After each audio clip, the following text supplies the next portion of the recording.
सूर्यकोटि समप्रभ निर्विघ्नं कुरु मे देव सर्वकार्येषु सर्वदा।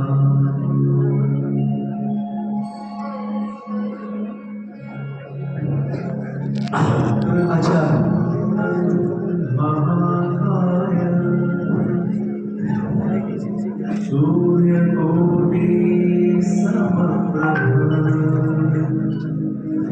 निर्विघ्नं कुरु मे देव सर्वकार्येषु सर्वदा।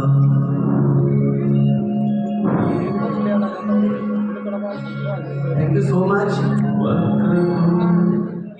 सबसे पहले मैं रेलवे परिवार के सभी सदस्य जिन्होंने अपनी अथाह परिश्रम से, चाहे वो चेतन भैया हो, चाहे वो संजीव छिब्बर भैया हो, चाहे वो सरबजीत भाई हो, चाहे कुश भाई हो, चाहे यहाँ बैठे हुए सभी एक एक कार्यकर्ता भाई हो, सबको मैं सबसे पहले आज के दिन में आशीर्वाद के साथ बधाई देती हूँ। तो है रेलवे परिवार कंपटीशन के मार्केट में है और हमें देखना है अपने बिजनेस में कि किस तरह से, किस चाल से अगर भारत चल रहा है, इस परिवार के जैसे और भी जो कंपनियां चल रही है उससे आगे चलने की हम कोशिश करेंगे। सामान लेके हम पैसा लेते हैं, हम लोग तो ऐसा काम किए हैं कि बिना सामान का बालू ही बेच के पैसा लेते हैं। हमें आगे बढ़ना है। अभी तो मात्र 20 वर्ष हुए हैं, हम 100 साल देखना चाहते हैं। पीढ़ी जो है वो चलाएगी और वो देखेगी कि रेलवे जो है एक अच्छा प्रोडक्ट कंपनी है, एक अच्छा परिवार है, क्योंकि हम इसमें किसी को किसी तरह का नहीं, एक परिवार मानते हैं। और परिवार जो होता है वो कुटुंब परिवार होता है, और कुटुंब परिवार में जब हम साथ चलते हैं तो कभी गिरते हैं, कभी उठते हैं, कभी चलते हैं।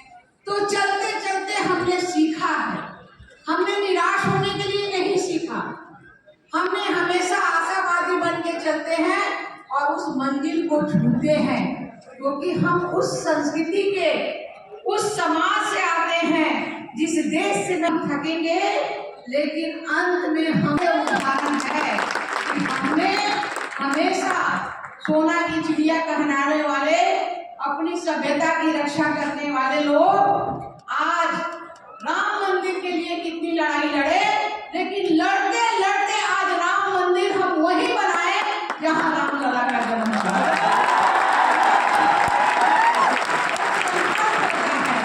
और अगर हमने मन में संकल्प को ठान लिया तो हम बहुत ही आगे जाते हैं।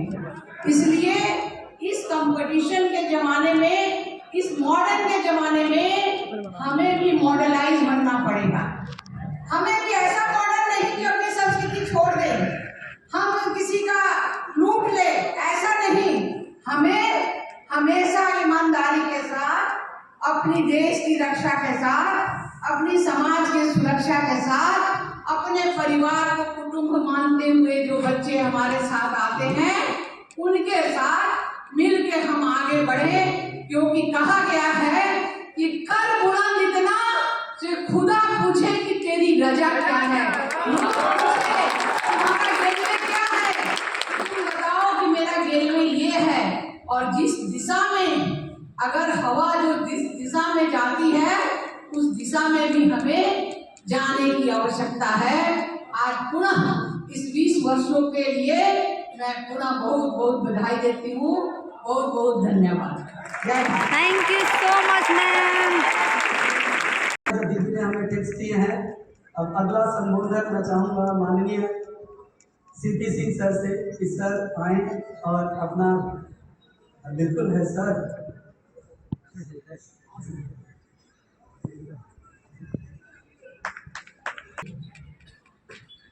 ताल कटोरा स्टेडियम में ग्लेज इंडिया के 20 वर्ष पूरे होने पर यह कार्यक्रम आयोजित है और इस अवसर पर हमारे बीच बिहार से आई वहां के पूर्व उप मुख्यमंत्री रही रेणु दीदी जी, हमारे भारतीय जनता पार्टी के वरिष्ठ नेता आशीष सूद साहब, नागपाल जी, संजीव जी, हमारे सर्वजीत जी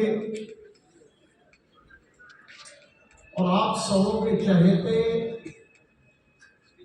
घोष जी और इस सभागार में उपस्थित हमारे सभी भाइयों और बहनों, अभी हमारे ये तो बहुत छोटा स्टेडियम है और आप पूरे देश से प्रतिनिधित्व करने वाले लोग हैं।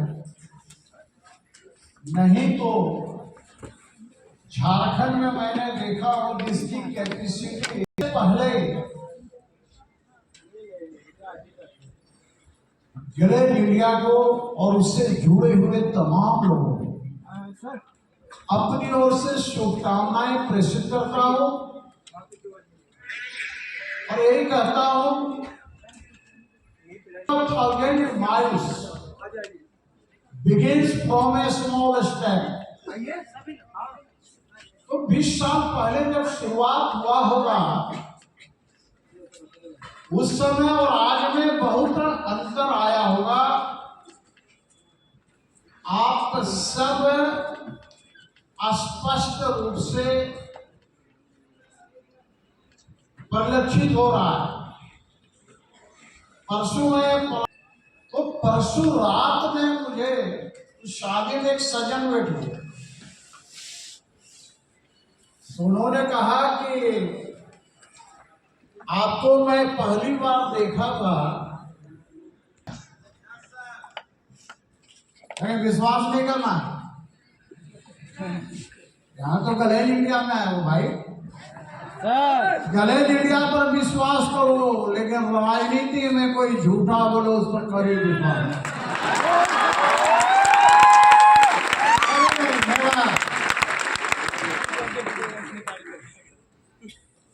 क्योंकि आजकल ये भी सत्य है कि कड़वा सत्य यह है